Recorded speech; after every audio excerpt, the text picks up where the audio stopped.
Hey everybody, welcome to another brand new episode of CPOV Autographs. I, of course, am still your host, Matt, aka Stormageddon. Wait, am I? Now is not the time for an existential crisis. As far as I know, I am still Matt, aka Stormageddon. And before we get into this week's episode, I do want to shout out my video game podcast, because I haven't in a while, Fun and Games podcast, because today's episode is somewhat related, actually quite related. Fun and Games, if y'all aren't familiar, is a video game related podcast that I host with the incredible Jeff Moonen. We talk to folks within the games industry, both about the games they love or the games they're working on. We've had some incredible guests like Yuri Lowenthal, who is most famously recently known as the voice of Spider-Man, as well as a million other amazing voices. We've had nerdcore rapper Beefy. We've had folks who work within the games space talking about the games that they've worked on. We have some more episodes in the pipeline as of when I'm recording this with more stuff like that. We also talk about genres of games. We talk about styles of games, trends in the games industry. It's kind of just a fun conversational space to explore video games as we love them, as the art form that they continue to grow to become more ubiquitous as. It's a really fun show. I really love doing it, and I would love for y'all to check it out. You can find it at certainpov.com, where you already find this podcast. You can also, of course, go to Fun and Games Pod at Twitter or at Facebook or at Instagram. All the info there for the pod as well. But enough about my other projects. Let's talk about this episode. This episode is with the incredible Mike Arkin, who works for Big Boat Interactive, and the incredible Sam Haft, who is part of the incredible group, The Living Tombstone. Together, along with a bunch of other folks, they are working on a brand new video game coming soon called Audio Clash, The Battle of the Bands. It is a rhythm strategy game using unique original music to do a card-based strategy game. It's very interesting, really cool, and I got a preview of that game as well as getting to chat with these lovely folks. We talk about the game, their influences, how this differs for writing music for other projects, and all of their influences when it comes to games. It was a lovely chat. I had a blast talking to them, and I hope you'll enjoy it too. Here's my incredible interview with Mike Arkin and Sam Haft.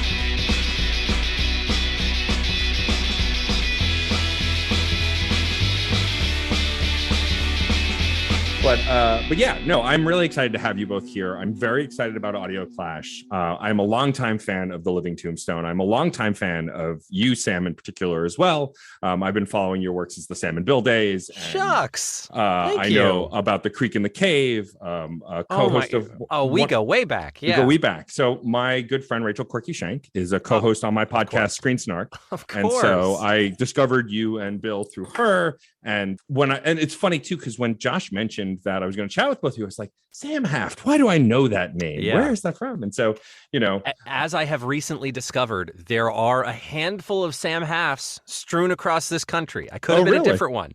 Yes, there's one in Boston. And there's one in LA, another one in LA. So I guess we have to fight. We got to fight. Yes, we do have to fight. There's one in Australia, and he and I have actually connected personally. And he, because of the time difference, he will sometimes call me when he has had a few drinks and it is in the middle of my afternoon.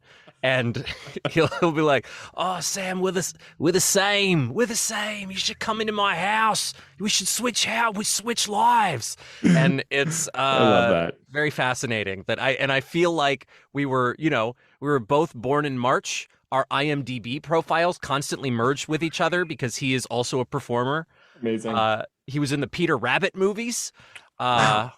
Yeah, he's in the James Corden franchise, and so I sometimes hear from him. Sometimes it'll be like, "Oh, IMDb, they did it again," but sometimes it's just, "Come live in my house." Once he conference called me with a friend of his who did not know he was getting a conference call. It was like, "Listen, there's another me, and the other guy's like, "Sam, it's bloody 3 a.m. What are you doing calling me?" It was. I feel like I've been involved in the fringes of his drunken late night drama. Amazing. Hey, Sam. Yes. Can I give you a little fatherly advice? Yes. Don't go to Australia ever. I am terrified of Australia. It has all of the things that I don't want to interface with in my regular life. I just mean I don't think you should go anywhere near this guy because he's just waiting to eat you or something. Consume your power and become one.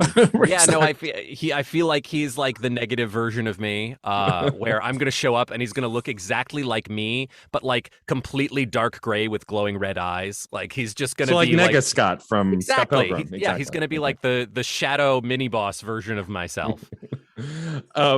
Before we get too far off my house now. Okay. Before we get too far off the rails, too late. I would love for you both to introduce yourselves, just so folks know each person's voice, and just tell the folks a little bit about yourself, what you do, how you're involved with Audio Clash, that kind of thing. Mike, why don't you kick us off? Oh, all right. Hey, I'm Mike Arkin. I'm a 35-year veteran game producer. I started at Acclaim in 1987. I was 18 years old. I literally wandered in off the street and asked them to hire me, and they did, which is really strange. I've worked on 200 games over the years, everything from The Simpsons to Terminator 2, WWF Wrestling, Die Hard trilogy at Fox, Alien versus Predator, the original Alien versus Predator game. 5 years later, another Alien versus Predator game, a bunch of casual games, some mobile games, Battlezone at Activision. And for the last 10 years, I've run my own virtual studio. And, about 2 years ago, we started working on Audio Clash with Sam and Yoav, which has been the greatest experience of my life. I pay him to say that.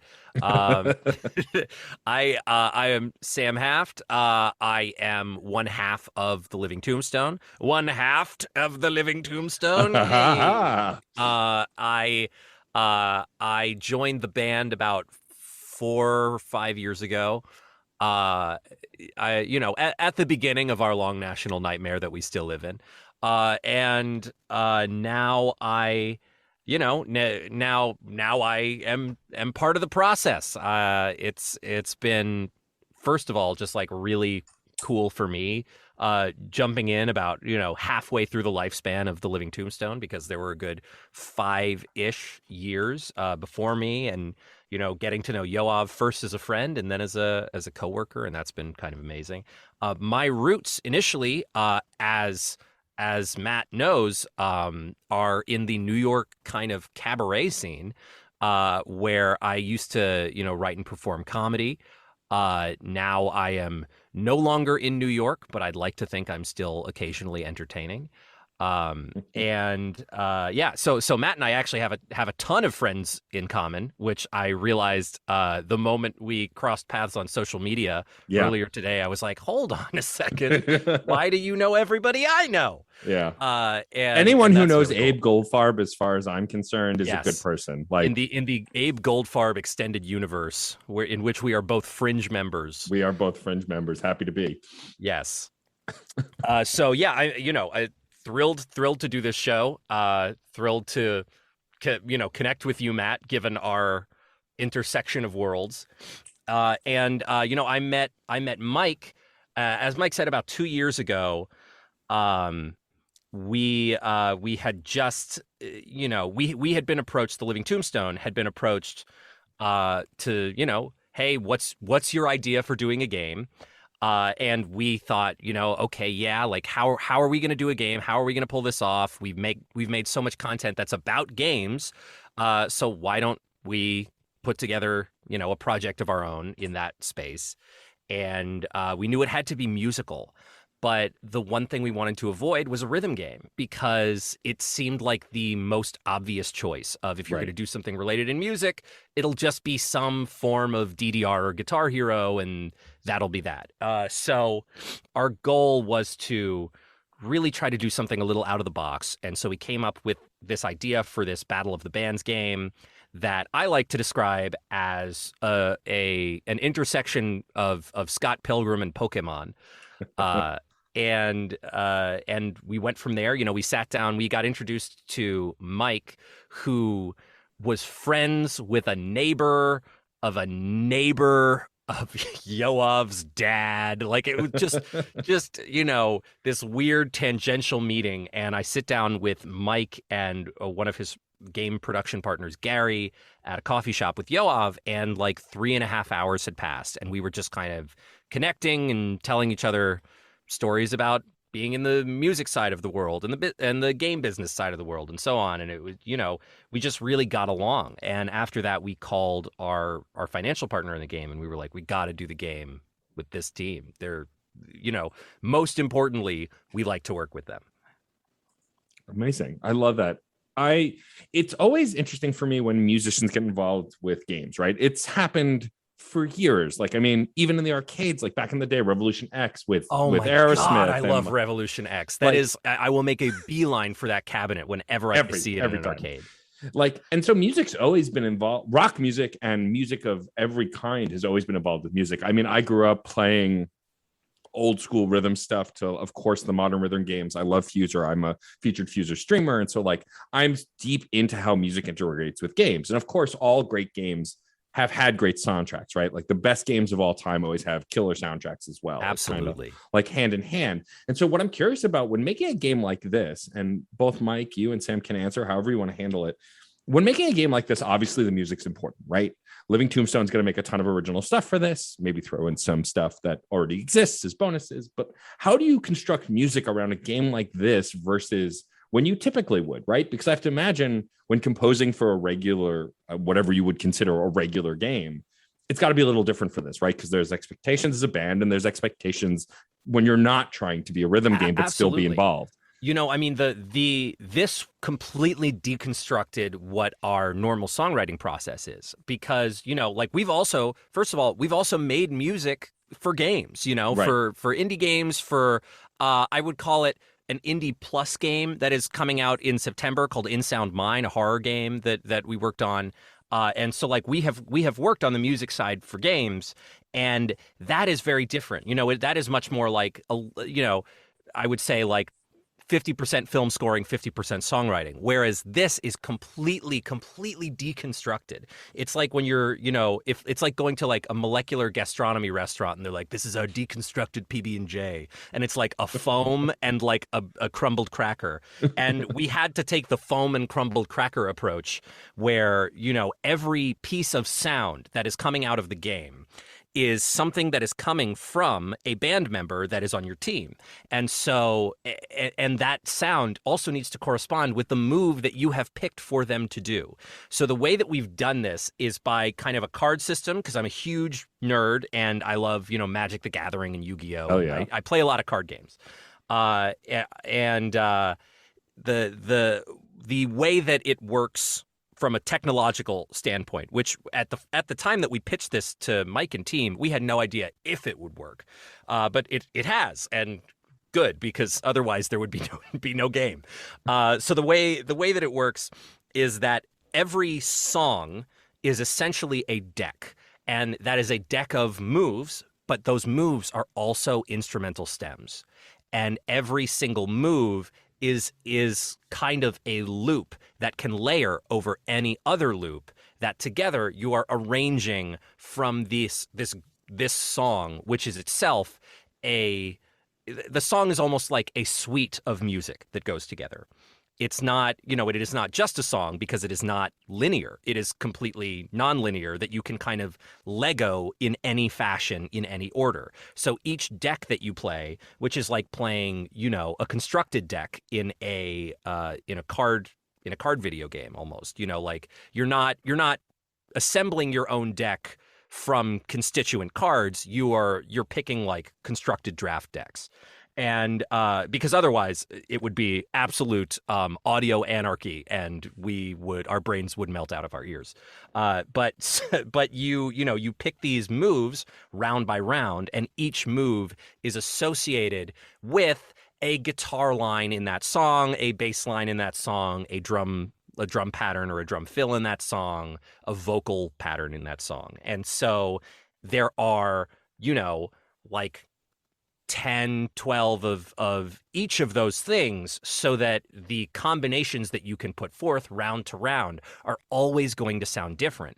And in that way, one of the things that was important was kind of simulating the experience of having the rock band and running the rock band and being able to assemble the band members that you want in your rock band, and then being able to make your band sound like your band and not like everybody else's band. And so that kind of variety where the moves and the audio are working in concert was kind of the plan from the beginning. And it really works out, so that, from the audio creation side, what we had to do was we had to say, okay, well, this song, this is the chord vamp, and this is the key it's in and the tempo it's in and the general kind of rhythmic structure of it. And then just create all over those same rules, so that any of those layers would sound good together. And then that collectively, when you stick, like 40 of those together, that's a song. And so, round to round, you are getting a random draw of moves from that song, which means of the ones that you pick, you're always going to sound pretty much a little different every time you do it. That's awesome. And like Mike, mechanically, from like the tech side, I have to imagine this is a challenge to create, right? But it sounds like you've been working in games a long time, so this doesn't sound too far afield from the kinds of things you might have worked on mechanically, right? I mean, yeah, and no. I mean, we talked a little bit about how, music in games, and how this is a little bit different. And it's true, like, if you go back in time, like PlayStation 1, which was when we started doing like real high fidelity music in games, there was just CD tracks, right? So a musician would just lay down 3 minutes of music and you would just play it. So like there was no music guy on the team even, right? You would just be like, one command starts the CD player playing, and that's it. That's our music. We're done. Okay, what's next? And, even like moving forward in time, I mean, most of the games I've worked on, that's been the paradigm. It's just you play the music and you move on. Now, a lot of better games use dynamic music, right? Where you might have multiple tracks that you're kind of switching. Oh, it's getting to be more actiony, and the music kind of ramps up and gets more actiony. And so that was always something that I was exposed to. And like, certainly you would just hire a musician that knew how to do that. And a lot of the tools like, Wise or Fmod, like you can just hand the musician those tools and they can just construct the music to fit into that system, and no problem, pretty easy. But this was like a whole different thing. And so, in a lot of ways, like Sam said, we weren't really sure if it was going to work. And, when we first got the game running, we were, I think, pretty, pleasantly surprised, right? Like, oh, wow, it actually works, and the music all works together. And, thanks to Sam and Yoav and putting that music together in a way into a system, which in many ways they designed. The Sam and Yoav designed the system for how the music all fits together. And like when they give us a song, it's, and Sam may know this better than I do, actually, it's like hundreds of stems that all fit together. And depending on which musicians you have on your team, it's going to sound different. And, we've talked a lot about the fact that like when you play a round of Audio Clash, you're making a piece of music. It's not quite like GarageBand. Sometimes we talk about like, it's like GarageBand, but because you're not making the music, but you're rearranging it. Yeah. And you are a music arranger. Yeah. And so we're kind of like thinking a little bit. And, the thing about a small game, like an indie game, is that you don't always have time to do everything you want to do. But like down the line, we definitely want to add some way that you can like save your music and make a music video or something like that. You get to the end of a round and you're like, oh, that sounded pretty cool. Let me save that and then like, play around with it afterwards. So it's kind of cool. I mean, I've spent a career making games with music, and I feel like this is the first time I've made a game that is music. And I like that. People like music.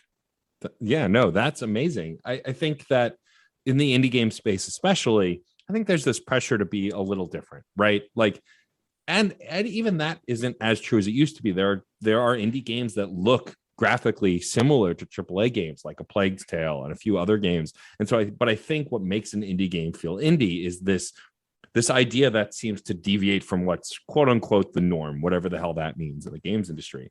And Audio Clash has that, I think, in look, in sound. Like, I've been lucky to get a little bit hands-on with it. And well, I of course won't go into too much detail. Like, it's been cool to see.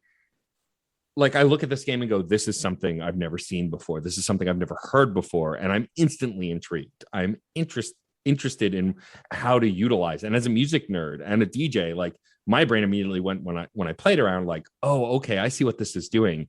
But what if I did this? What if you could do that? And like, I think that's where the draw is really going to be for this. Before we get too far into the interview, I do have to shout out Yoav. I have to shout out The Living Tombstone, which I said earlier, I've been a fan of for a long time. I've been listening since the first Five Nights at Freddy's song that Yoav did. Wow, yeah. Like, I've been following the channel on YouTube and the music since then. And I've just been, what I love about Yoav's take and both of your take, of course, now, is that none of these songs, I don't think I could hear anywhere else. They feel, every song I hear by The Living Tombstone feels like The Living Tombstone.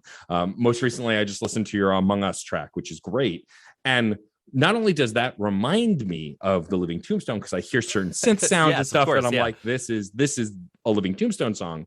But I've also heard several other Among Us songs, and it sounds nothing like it. It's its own thing.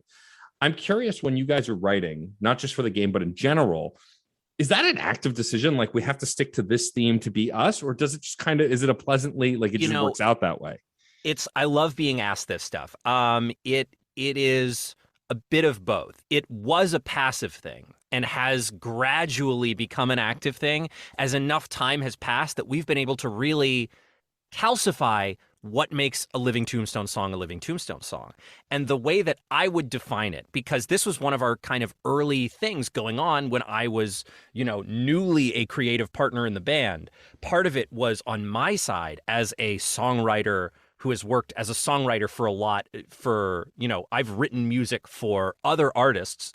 And in order to do that, I have had to, and even writing comedy music with Sam and Bill, I have had to say, oh, this is like a Sting and the Police song. What makes a Sting and the Police song? Right. So to that angle, and to take that angle for TLT, the way that I like to describe it is as electronic rock, where rhythmically it's influenced by ska and melodically it's influenced by Middle Eastern music.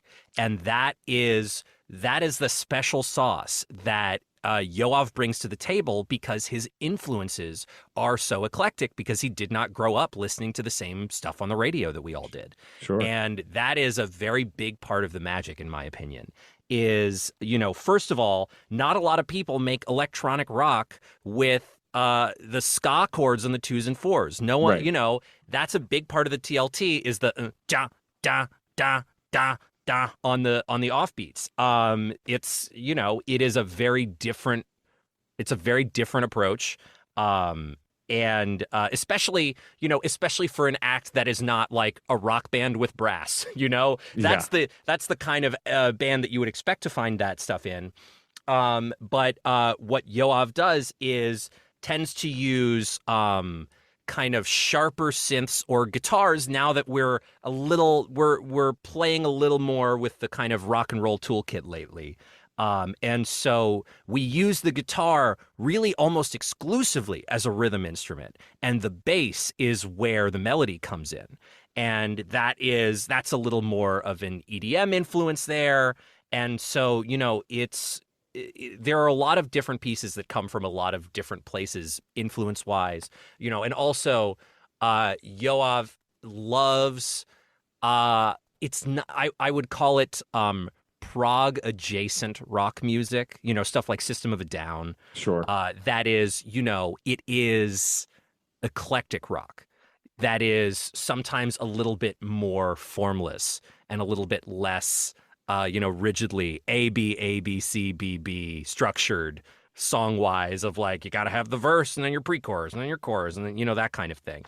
Right. And I think I think a lot of the kind of TLT magic is that kind of stew of influences that Yoav has. And, a big part of me becoming a part of the act as well was not just learning how to write for that, but was also, learning where you can play with that stuff and where you can't. There are places that you can deviate from that will make a really interesting Living Tombstone song. There are also places you can deviate from that will make a really interesting song that doesn't sound like the Living Tombstone. So Sure. it's about being able to kind of take the box that Yoav has created and see where we can poke out of the sides here and there. And that's been really exciting too. I mean, it's very obvious just by looking at the YouTube channel that y'all are nerds, big time nerds. And oh I mean, my God. Yeah. No secret, right? Like I said, like I think most people probably first heard of Yoav from the Five Nights at Freddy's stuff. That stuff got a lot of play, got a lot of circulation. Totally. Or earlier from My Little Pony stuff. Yes. Like the fandom world is the world that TLT originates in. And like what I love about it is you don't seem to limit yourself. Like one of my favorite remixes that y'all have done, just because it hits me in the right place, is the "We Are Our Number One" remix. Because totally. It's just like, I mean, I unironically love Lazy Town. I think it's just such a delightfully cute kid show. Totally.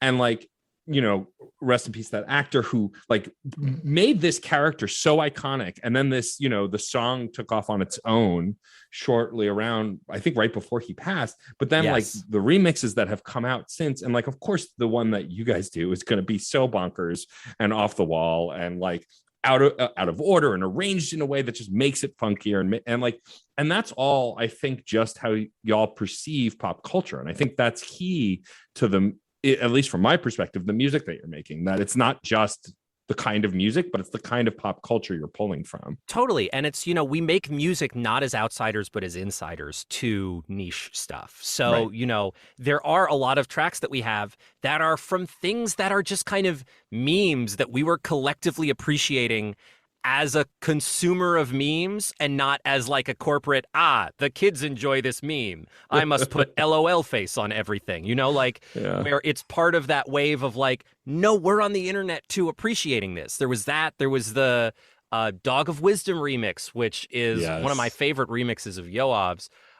There was the remix of that weird Bible cartoon that got memed called the Glob Go Gab Galob. There were all kinds of stuff. Like, it's not just the gamer stuff. It is games. It is memes. It is like, we are online citizens as terminally online as the rest of everybody. And so it really comes from a place of like, yeah, we're seeing it and appreciating it too. And this is the kind of thing that we know how to make about it. Yeah, totally. Absolutely. To shift the conversation a little bit back to video game making and video game influence. Now, sorry, Mike. I know you were kind of chilling, relaxing, nodding off. I was actually sleeping. So let's talk about Big Boat Interactive a little bit. And like this game, not only just this game, but the kinds of games that influence the direction of Audio Clash. I mean, just with the brief time I spent with Audio Clash, I see influences to arcade games I grew up with. I see influences to like old school AAA titles. What would you say is some of the biggest things that helped you create the vision for Audio Clash, especially aesthetically, the look, the controls, that kind of thing?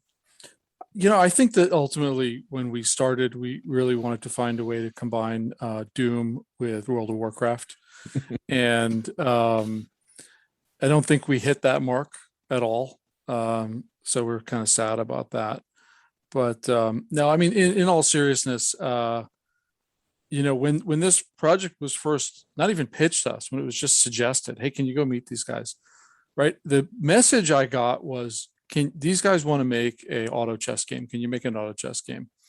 And so I didn't know what auto chess was. Uh-huh. But the funny thing is, there's like a 50-page thread on a game dev forum that I'm on, and it was all about auto chess. And I had read it, but like, what when you're like watching a movie but you're not paying attention, right? So I'd read this thread, and at the end of the thread, I still didn't know what auto chess was, but I knew that there was this phenomena that had like come from China or something, and I thought it was chess. Honestly, I was just thinking like, oh man, we have to make a chess game. Like so I was so confused. And so I immediately went and like downloaded Auto Chess and I played it, and I'm like, oh, this is nothing what I thought it was. But what auto chess really is like an RTS. Yeah. And I had made like 7 RTSs.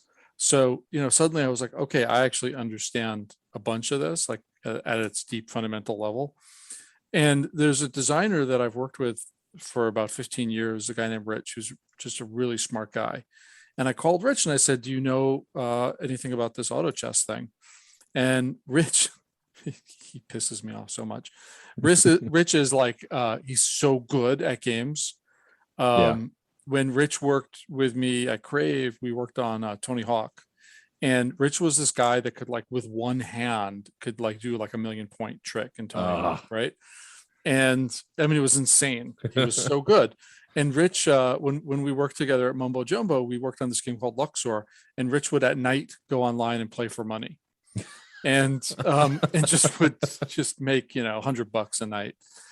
And so Rich was like, oh, actually I play Dota Underlords, and I'm like ranked 17th in the world or something, like it's like he's like a competitive online player. So I was like, oh, okay, cool. Well, let's talk about there's this concept from these guys and this music, and we sat and we talked about it. And I think I didn't answer your question, and I'm not sure if I'm going to, but okay, stories are good. But I think that the what we were influenced by a lot was Hearthstone.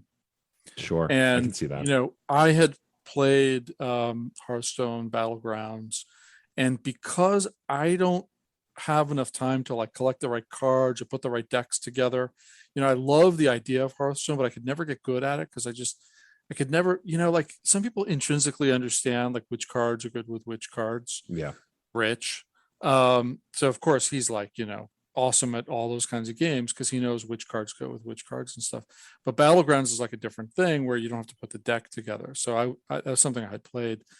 And in Audio Clash, fundamentally, like at the bottom underneath everything else, there is this almost like a card game kind of a system there, right? Where the different moves that each you put these moves on each of your band members, and they do have that similar structure where certain moves are meant to kind of combine with other moves to make combos and things like that.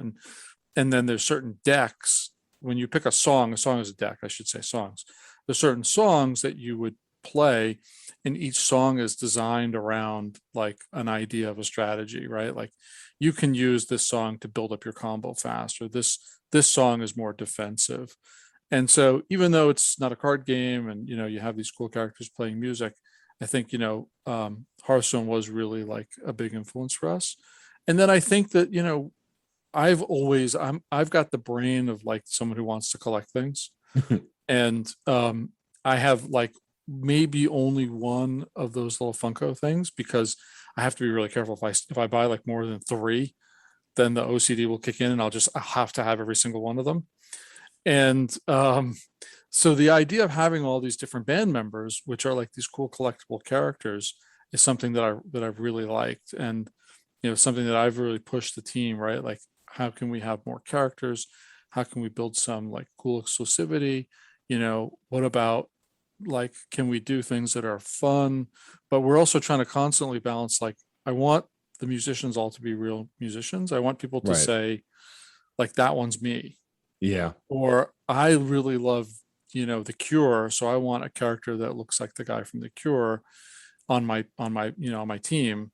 But on the other hand, we want to have fun sometimes. And so, there is a skeleton. There is Fern. Maybe Sam can explain Fern to us later. Fern basically has the head of a house plant. Nice. Like, is it just Love like it. a plant person? Amazing. But Sam, can you explain why? Oh yeah, because the dev team the modeling side of the team was playing around with the idea of doing headgear, and they were like, hey, look, we replace this character's head with a plant. Wouldn't that be fun? And I said, that's a brand new character. Just make a character that's that. That's funny. Love that. That's funny. I must have missed that conversation. Yeah. And then I'm running around saying I want all the characters to be like normal humans. And then like a month ago, I was like, wait, we don't have a zombie? Like, that's a normal human. So now there's a zombie. Like, yes. you got to have a zombie. So I'm like super excited for sorry, and your question was about influence. So I think, and I don't want to set Sam off because he'll talk for an hour about Pokemon, but I do think, we were thinking a lot about RPGs where you have all these characters to choose from. Yeah. And or like in World of Warcraft, you have all the different mounts, or in Pokemon, everybody has their favorite Pokemon. And so, that I think really influenced us to say, like, originally we were talking about, like auto chess, you just have these simple characters, right? It's like the fighter, the mage. And I just, I was like, no, forget that. We need to have hundreds of characters. Like, eventually maybe you can make your own character, right? So you can make it you. Right. But in the short term, the idea is just to be able to make your band super unique, and it's your band. I mean, I love that. I think what I loved about Rock Band versus Guitar Hero is, like, Guitar Hero, you were choosing created characters who were each unique characters that they created, whereas Rock Band, you could create your own characters and, like, make them look however you wanted and get creative with the tattoos and the color. Like, I made a band of Batman villains just from That's using face awesome. makeup and all sorts of stuff. And so, like, I love that kind of idea where it's just like, what can we do that's creative? And, like, my experience, like I said, the limited time I had with it, like, everybody was different. Like, there were a lot of different things. There was not, like, let's be real, a lot of games could just have a bunch of white guys and call it a day. And this doesn't. Oh, yeah. From Totally. out the gate, there's diversity in gender, in nationality, in species, because you have, like, creatures and skeletons and stuff. And so I love that. I love that it's that unique. I think that's what will give a game like this legs, because people can kind of have fun and play with it. I'm curious, considering that obviously we're talking about a video game, and that obviously I do know that both of you play some semblance of video games. I'm taking a guess here. I'm curious if there are games right now that you're really interested in that maybe aren't affecting Audio Clash per se, but just games that you really enjoy that are doing something different or challenging you, or that you find comforting, especially as we are hopefully on the tail end of a pandemic, but it's hard to say every day. Yes. So are there games that are really standing out to you these days that you, like, really love? Well, a game that I very much does influence the way that I want people to care about the characters in Audio Clash that I'm playing right now is Genshin Impact. I'm playing the shit out of Genshin Impact. I was introduced to it by my 13-year-old stepkid who plays with all their friends, and so now I'm playing Genshin. I'm probably going to play it on stream on the Living Tombstones Twitch channel this coming Wednesday. Amazing. Who knows when this episode comes out? Wednesday, the week from August 4th, Wednesday the 11th. So I'm probably going to play some Genshin Impact on stream. Like, I'm very much enjoying that. I love the variety of characters. I love, the fact that it has that Pokemon element that I want for Audio Clash, which is, all these characters are so different, but they have so much character that it's so easy to say, oh man, you know what? I love Bennett. That character, like, really speaks to me, and you get to when there's enough variety, you will encounter at least a couple characters that you're like, man, I really dig their vibe. I really want them on my team. And that's what I want for us very much. Other than that, I'm playing some of the new MOBA that Pokemon released, Pokemon Unite. I am too. A lot of the player base of that seems to be very young, so I'm kicking everyone's ass. I am just unfairly wiping the floor with people, except Snorlax mains. Fuck those people. They're just really getting in the way. And what else? I was playing some of the new Ratchet and Clank game, and I think it's great. It just, it feels like the kind of game that people don't make anymore. Right. It reminds me of, like, the older Ratchet and Clanks and, like, Jak and Daxter and the kind of adventure action platformers like that were really fun. And I guess and Monster Hunter Rise. Those have been the games that I've been playing a lot recently. What about you, Mike? Do you have an hour? I mean, we don't. Clearly, we don't. No, we don't. I mean, it's tough for me because I'm in the business, right? People always go, "What's your favorite game?" And I'm like, "What is your fuck? favorite game? Give me a favorite, Mike." I don't. It's impossible. You can't have I have a favorite game. I got to play a different game every day, right? Because there's just so many I mean, I mean, part of it is just having enough money to buy games, right? Versus being young and poor and you can only buy one game a Sure. month or whatever. So I've got, 12 games a month in my, Steam library that are unplayed. However, that said, I just finished Wasteland 3. Cool. I was a huge fan of the original Wasteland, and I know a lot of people in Exile, and when I lived in LA, I did some work with them here and there, and so I'm just a huge In Exile fan, and I just love the humor and the game design. It's a great game. So actually, I there's an expansion. I started it, and I actually need to kind of keep playing it, because the other problem is I used to pick one game and I'd play it until it was finished. Right. I would always finish games, and now I've got so many unfinished games. I think I'm going to actually have to retire just so I can go through and finish all the games I'm playing. So I'll just speed round. I played Full Spectrum Warrior. That was like on my to-do list for like 15 years, and I finally that's a really old game. Yeah, it's a really old game, but my friend Laralyn was the creative director, and every time I see her, I say, "Oh, I promise I'm going to play Full Spectrum Warrior one day." And we're all getting older, so like time's running out. So I finally played it, and it's just such a fantastic game. All these years later, all the dialogue, there's like all this dynamic dialogue and stuff, and it's great. So I finally got around to playing that. Doom, not Eternal, but like the one 2016. Doom, the 2016 one, one. The reboot. Yeah, I've been playing the hell out of that because I love game. Excellent I game. love first-person shooters, and Doom. Like I play a lot of Call of Duty. I like more simmy games, but there's just I remember playing the original Doom. And when I got fired from Acclaim when I was, 20 or something, and I went home and played Doom for a week. Right. And I always say, like, Doom is what got me through the trauma of getting fired from my first job. And so there's always like a special place in my heart for Doom. And I had dinner with John Romero and his wife once, and I must have spent a half an hour telling them this story about why I got fired and what a horrible person I was, and how, at the bottom, the rock bottom, I played Doom at home alone in the dark and couldn't sleep, but it helped me. I mean, I feel like that's a thing that we all do, right? Like we dive into things that bring us comfort. I mean, I remember the first big job I ever got fired from, like it was an office job. I had a Wii at the time, and I just downloaded, I just bought Super Mario RPG on the Virtual Console. And so I just went home, and for like a week, I played that game straight through and just beat the hell out of it. And and it's to this day one of my favorite RPGs of all time.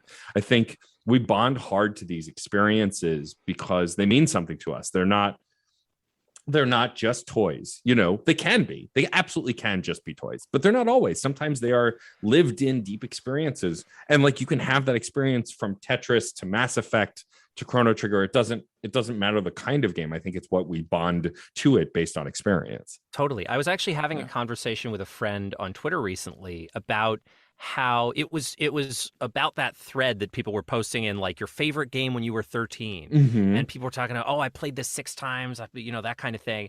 And I realized how little we replay games now. And I think a big part of that is now all the stores are online. If you want a new game, you can get it immediately. But you're a kid, you don't necessarily have access to money so you can get a game. Like, you get a game now and again, and you can just play the shit out of that game. And so the way in which we play games changes as we get older, and now changes with the convenience of I can just download a game on my phone or whatever. But are there any games that even now in the technological hellscape we live in that you still return to and play time and time again? I'm so glad you asked that. I mean, I used to play Chrono Trigger every year. Chrono Trigger is my favorite game of all time. It's one of the best. I would say it's the best JRPG ever made. I know some folks would find music. I own the Japanese import of the soundtrack. I have a digital download of the soundtrack. Like, beautiful. I'm a giant nerd, and so I've the only copy I have right now is my 3DS version, and I used to play it every year. And then, like Mike was saying earlier, like over the last I think 3 to 4 years, that became less and less as I started a video game podcast and as I started doing stuff in the games industry and playing more games and trying to complete more stuff for interviews like this. It's like I've had less time to do that. And so I actually haven't beaten Chrono Trigger in several years. And so I need to go back to it. But that one was like top tier for me. I played every year as often as I could. Matt, I just want to let you know it's in my queue. Excellent. Have you never played it? It's a legend for a reason. Well, I have a cartridge. Okay. And every time I kind of clean up, I see the cartridge. And I actually, I have a SNES. And I think that I played a bit of it, but I never really got into it, nor did I know at the time that it was, when it first came out. I had no idea that it was like a famous game or anything like that, right? It was just, I don't know, it's just some game. Like Square wasn't even famous back Sure. then. Totally. But I do, every time I look at it, I'm like, I wonder if my save game still works. Like, it's been 30 years. I wonder. But in all seriousness, it's in my queue. And I do really mean to play Final Fantasy VII at some point. It's excellent. It is so good. And I know you've asked this in the past, Mike, and I would honestly say, listen, the remake does different things with the story, some of them, but you can just play that. Like, you don't have to feel pressure to be like, oh no, I gotta be super hardcore. I gotta play the original version on a PS1 emulator or whatever, or an actual PS1. Like, there's a PlayStation 1 right there. There's like 4 of them in a box with about 200 games. So I might have to. I don't think I have 7. I think I have like in my box. There's like Parasite Eve that somebody was like, you gotta play this. Another great game. Good one. But I've got to get 7. I think at some point before I die and play it. I think I've got like 3 years left. I would agree. What about you, Sam? Do you have a game that you always return to? Ooh, I've got probably like 4, maybe 5. So the number 1 on my list always is Arcanum, which was a Troika game. Troika was a very short-lived game studio. Tim Kaine and Leonard Boyarsky, who created Fallout, it was their studio, and they did Arcanum. They did the first couple Fallout games, and then they did Vampire the Masquerade Bloodlines. Yeah. And that was the collection of games, and then they went out of business for some fucking reason because their games were amazing, but who knows. And they recently teamed up for the first time in like 20 years, and they did that game The Outer Worlds, which was very fun. But I really love their sort of branching nonlinear storytelling, and they were doing it way before fucking Fable took credit. And it was just like it was the first game that I was just stunned by its scale, and it's so replayable that I played it like once a year for 20 years, which is wild. And I have a copy of that, by the way, somewhere in my house. It's great, and if you don't, it's $5 from like GOG.com. And I know Tim, and I'm going to tell him that you said all this because he is my favorite like narrative writer in the history of the games business. So please tell him I adore him. I for real. Like I would be starstruck if you were like, hey, this is Tim. I'd be like, what the fuck? But I would lose my mind. Other games that I return to, Rogue Squadron 3D. There's no beating a classic. It's just like the best fucking flight battle sim ever. The Tomba games for PlayStation. Yes. I love those games so much. Great. These are games that I don't play every year, but maybe every like 3 or 4, I'll be like, remember Tomba? I got to play Tomba. And a game that I'm really meaning to replay that I haven't since it came out was the pair of Golden Sun games. I really want to replay those. 2 of the best RPGs ever made that need a re-release somewhere. Oh my God. I'm so upset. And part of the reason I've been putting it off, because I've been so positive that Nintendo is going to release a remake for Switch. Yeah. And it just hasn't happened. So I might just have to like get an old Game Boy Advance and get the Golden Sun games. And like, I remember one of my treasured gaming memories was playing through Golden Sun Lost Legacy or whatever the second one was called. And like, probably like 6 hours into the gameplay, you realize, am I playing as the bad guys from the last game? And it was just like blew my fucking mind. And I was like sitting in probably like a school bus or going to summer camp or something. I was like, this is so crazy. Is anyone seeing this? That was a momentous moment in game appreciation for me. So I feel like I got to go back and play those again. Yeah, it's funny. I wish I had more time. I replayed the Mass Effect trilogy for the Legendary Edition. I have a Mass Effect podcast, and it's one of those franchises that has. I've actually never played them, and Sam, you have to play them. One of my good friends, Yeah. Bill, who It's you on are my aware list. of, is Mass Effect his favorite game of all time. Like I really got to play the Mass Effect games. They do have that re-released kind of updated version of it. Is that a version that I could jump into as a first one? Absolutely. It's just the original 3 games of the series remastered for modern consoles, and I highly recommend it. Some of the stuff is dated, but I'd say most of it is still great, and the story is impeccable from start to finish, more or less, with some dated hiccups, but that's neither here nor there. Yes, and I feel like Mass Effect is such a phenomenon that I know things about it. I'm aware of things like FemShep and like Garrus is good for some reason. Yes, but I don't know. Like I just know its footprint, but I don't know any of it. Yeah. So I'm excited. I'm convinced. I'm gonna get Mass Effect. I think I played like 2 or 3 hours of it on the 360, and it's totally in my queue. So I'm going to get to it one of these days. By the way, the thing I always replay because I just remembered now is like every couple of years I'll go through all the like quote unquote great realistic first person shooters like Call of Duty, Battlefield, but the ones that had single player campaigns, right? Because even like you go back to Call of Duty Modern Warfare 1, and the campaign is fantastic. It holds up. And then they did a remaster, so of course when I did the remaster, I had to buy that and play the whole campaign again. And there's this one level where you're in like an American city, and there's like the guy's like screaming at you, and the guy's like this famous actor, and you recognize his voice. It's so great. I forget his name. Keith David. Oh, and he's Keith David's great and everything. He's in everything, right? He's the president in Spawn, Goliath. He's in Mass Effect. Like the guy does pay good money for Keith David to yell at me. Actually, I saw on Twitter like yesterday a video clip of him doing a bunch of voices, all the voices from all the things, right? And what a treasure he is. Yeah. So, and he's like, rally at the Burger Shack, and literally there's like the diner and the hamburger joint. You run up to the roof and you're sniping the Russian soldiers. And so I will replay that, Modern Warfare 3, and Bad Company, Battlefield Bad Company has the most amazing story.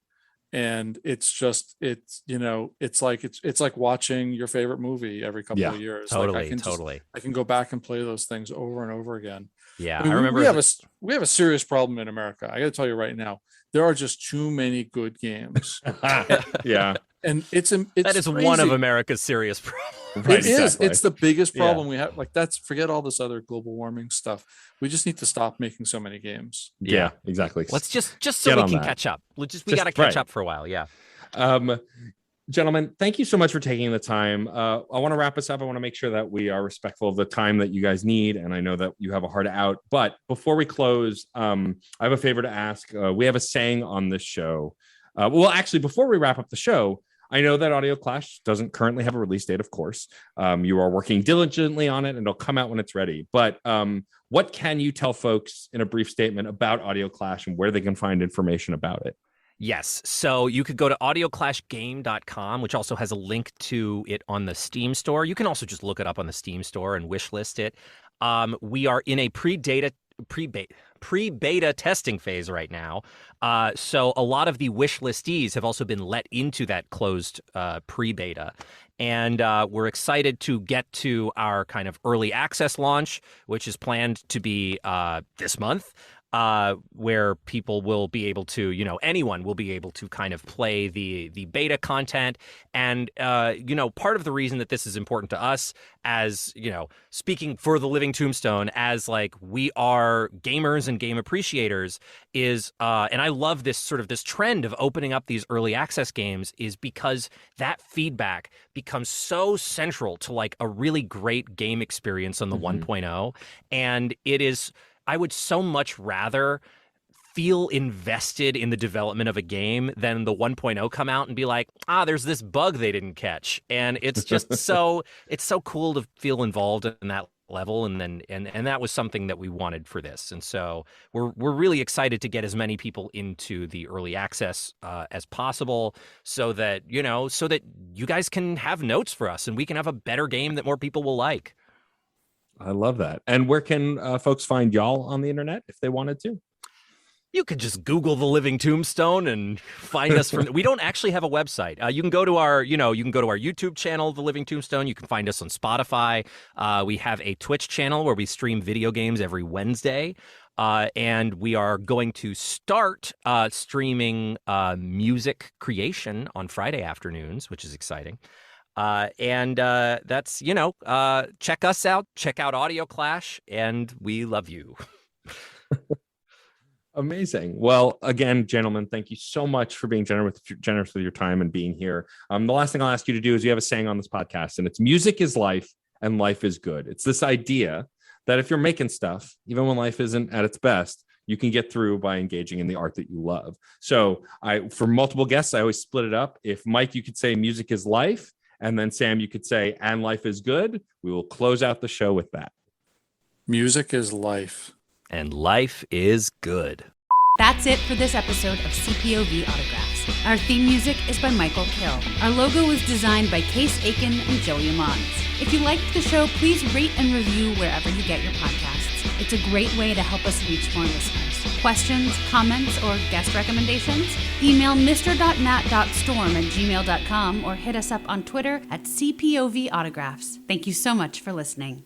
Video games are a unique medium. They can tell stories, Immerse us in strange, fantastic worlds, blur the very boundaries of our reality.